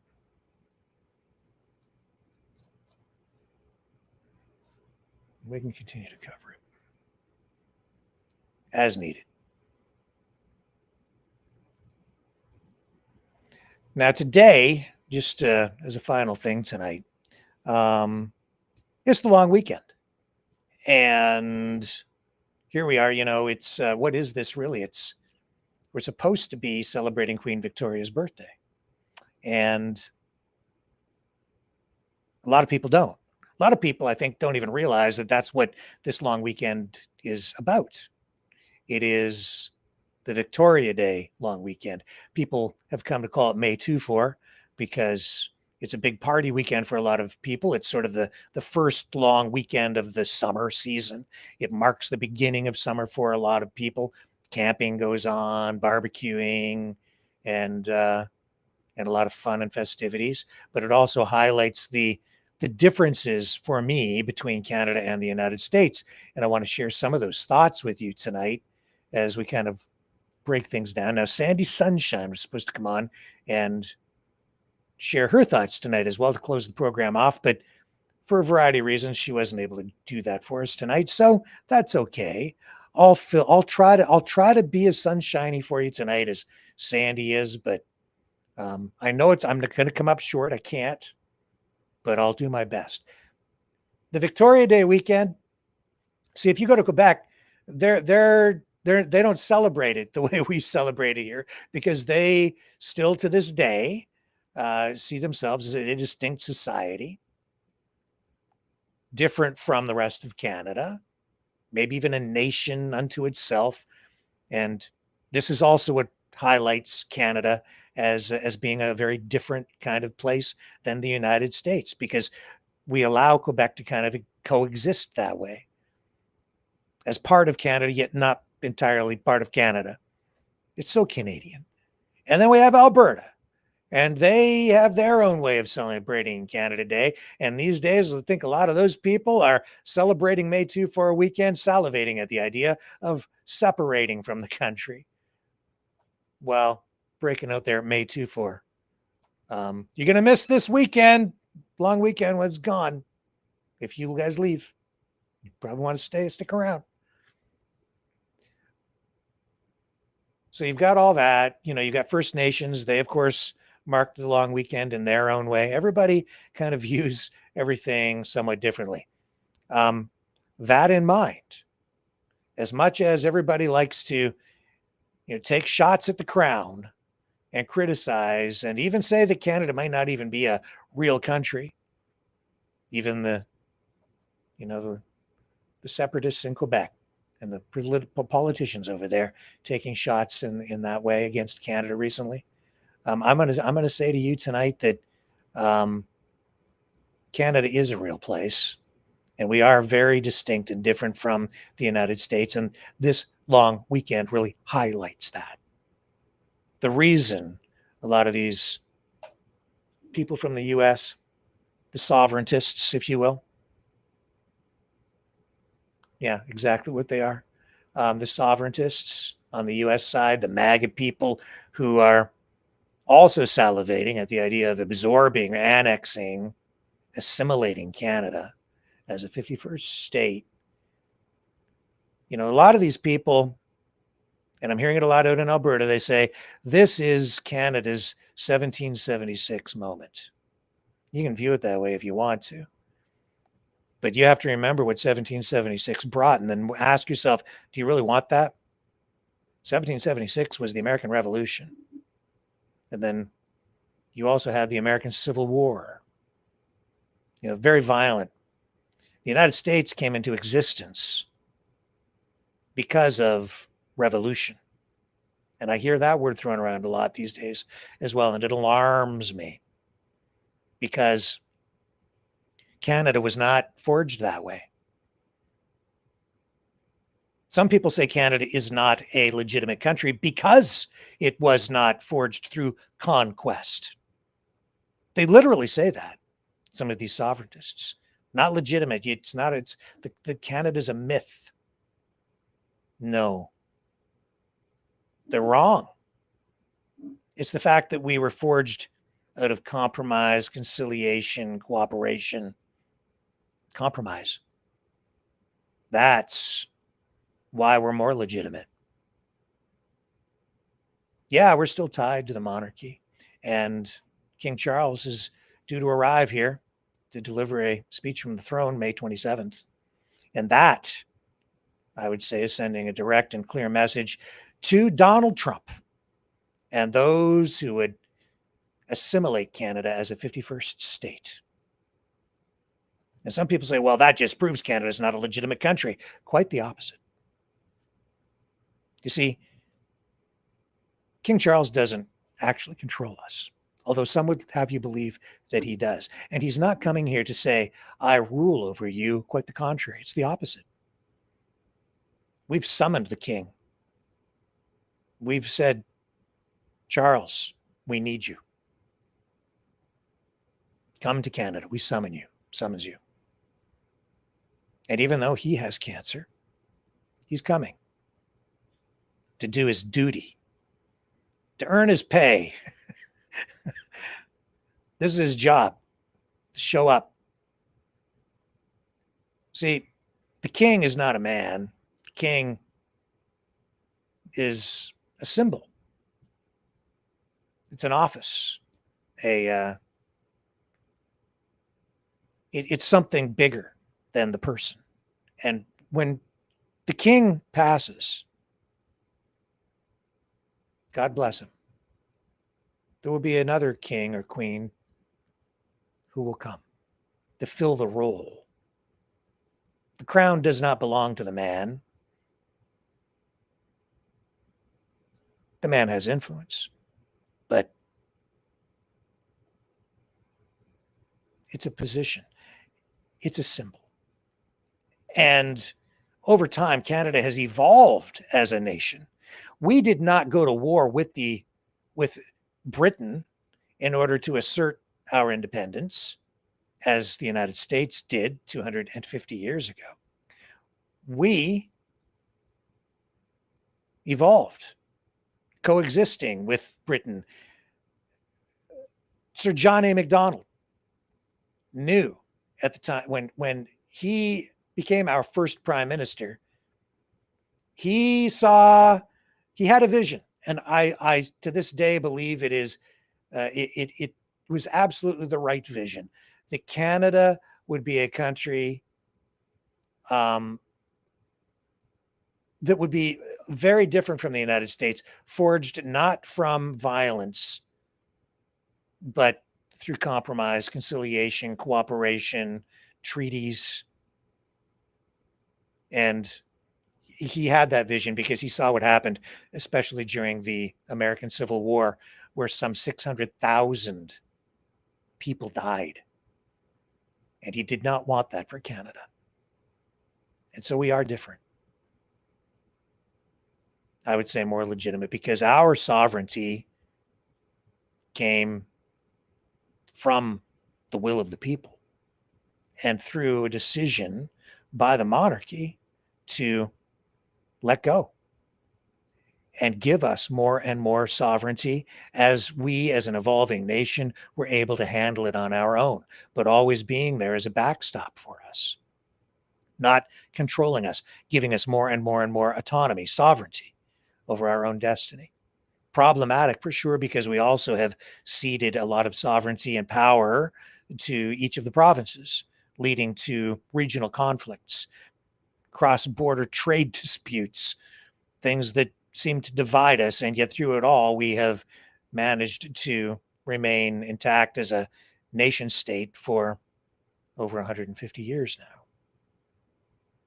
But it's also our ties to the monarchy that have provided stability for Canada. Over time, through the Statute of Westminster,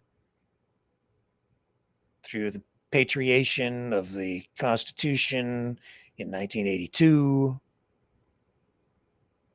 in the 1960s, further revisions, we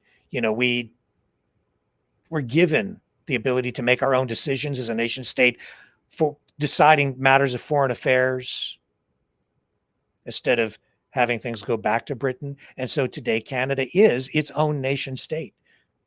And yes, we have royal assent of legislation that goes to the monarchy, to the crown, for final approval. But that is a procedural thing also there as a backstop in order to make sure that we have stability for the country and that we have resilience in the face of opposition and maybe even threats of assimilation. It's what protects the country. It makes us strong while also making us independent. And while some would like to completely decouple from the monarchy, and you can hold that view if you want to, so that Canada would be its own completely independent country with no ties to the monarchy and Britain at all, I would say that Canada is stronger, as all the Commonwealth countries are, to maintain some ties to the monarchy. And that is what is going to be on display on the 27th of this month, when the king comes.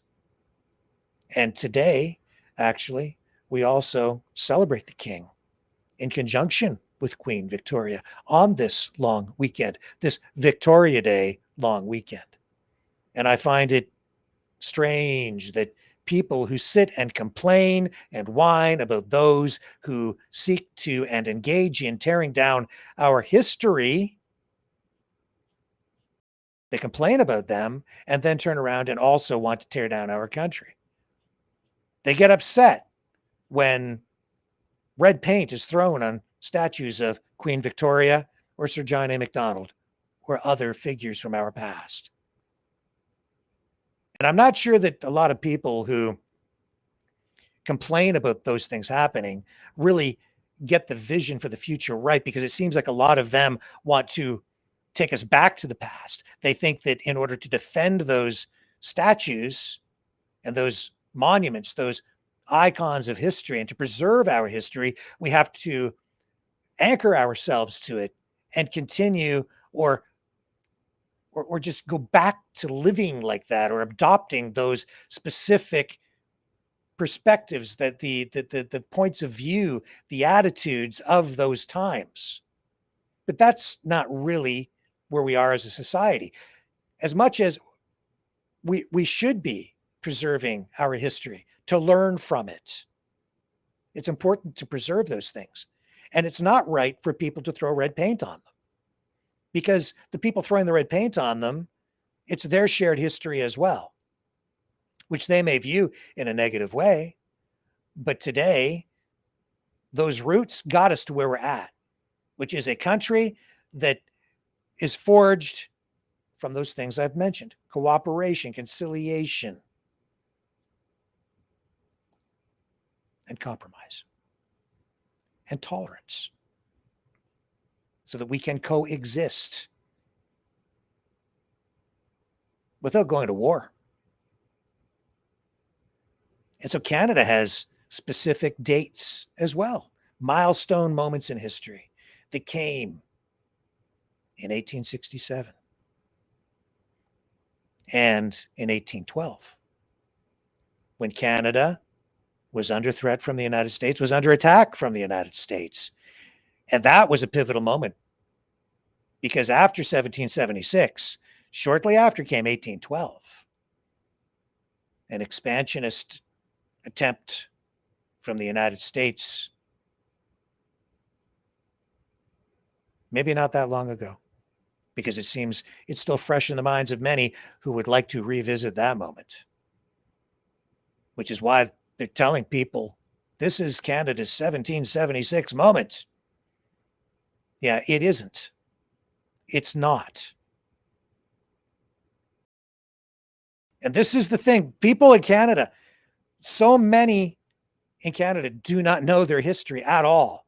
And that's because even in some provinces, there is no history even in secondary schools, mandated by provincial governments who oversee, because of jurisdiction and provincial sovereignty, they don't even teach Canadian history as a mandated subject. It's available, I think, as an elective that you can take if you choose to, but it's not mandated. So a lot of people have no history. And so you've got these giant gaps in people's minds, that void filled in, frankly, with mass media information coming from the United States, because we're bombarded with US media influence constantly through movies, television, social media, and social media influencers, and I would say even psyops, information warfare, filling that gap, that void in people's minds with a different narrative, a different version, a rewritten history, where Canada is portrayed as a country that doesn't even exist. It's not real, that it's a myth, it's not worth fighting for, and that's not true. But if you don't know history, or you have only a partial knowledge of your history, and somebody tells you something and you don't know otherwise, you may just accept it as true. And that's dangerous. You need all the information, and you need the quality information, the true information, anchored in reality. That's where we're at tonight. On this Victoria Day of 2025, as Canada faces an actual existential threat. That's what this weekend is all about. And I'm not seeing any references to it, and this is why the country is so vulnerable. Because we have the FBI director from the United States saying that Canada has now suddenly, overnight, become the world's leader, that the number one drug national security threat to the United States, when the data doesn't support it.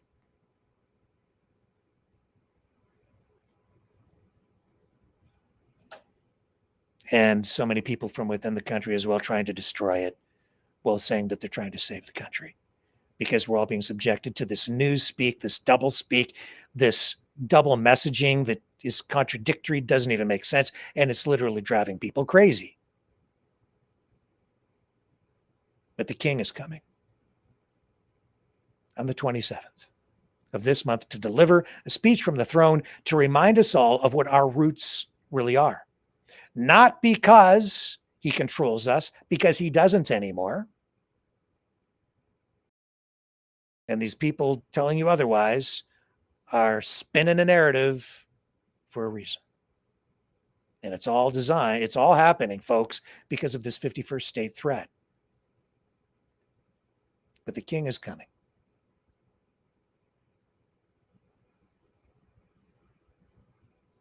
And he's sending a message to the White House. He's sending a message to Donald Trump. He's sending a message to all of us to remind us of our history, to remind us that we are a nation state, that we do have sovereignty.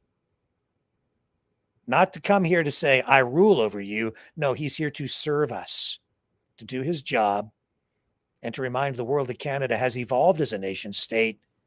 And while still part of the Commonwealth, as many other countries are, and regardless of what these spinsters and these information spinsters, what they're trying to tell you, regardless of the lies, we're a real nation if we choose to keep it. And so, well, some people say that the answer to 1984 is 1776. Thank you, Alex Jones. I sit here tonight and I say that this is not actually a 1776 moment for Canada. No. This is an 1812 moment for Canada. And because Canada confederated in 1867, and that was the first major step to actually becoming a nation state. And then in 1982, we made more progress, but 1867, that was the key date when Canada became Canada. So I submit to you tonight, Mavericks, my fellow Canadians, Alex Jones, the answer to 1776 is 1867. Love you guys.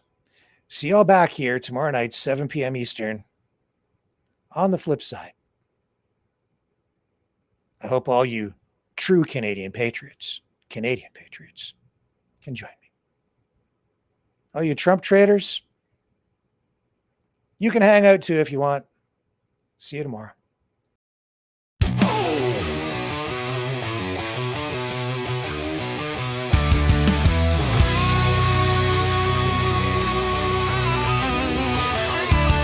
Didn't pick this fight, but here it came. Now I wanna play in a traitor's game. They sell us out for a tax cut deal. Shake his hand while they rob and steal.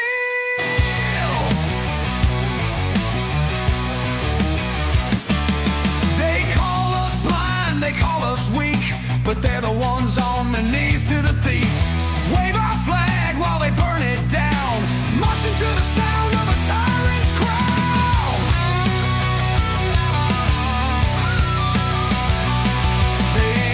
Patriots, they're bought and sold.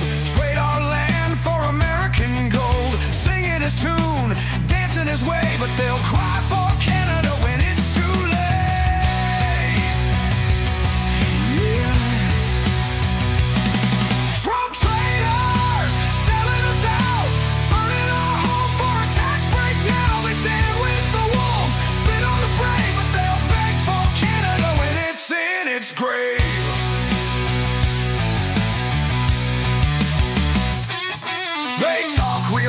but they bow real low, licking his boots while they put on a show. They chant his name, raise their fists up high, while the real ones fight to keep us alive. They don't fight fair, they twist the truth, say they're the future, but they kill the roots. They laugh now, but watch them run when the north wind howls and justice comes. Traitors, selling us out, burning our home for a tax break now. They stand with the wolves, spit on the brave, but they'll beg for Canada when it's in its grave.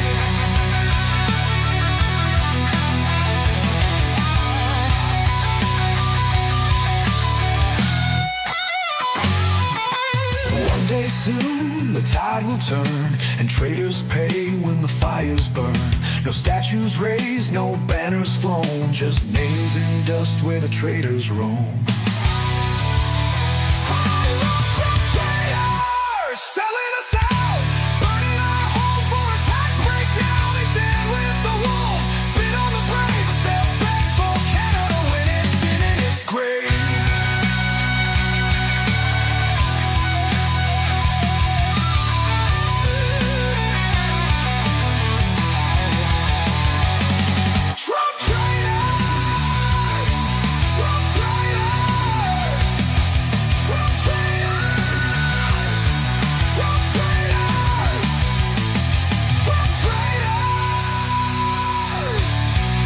Shame.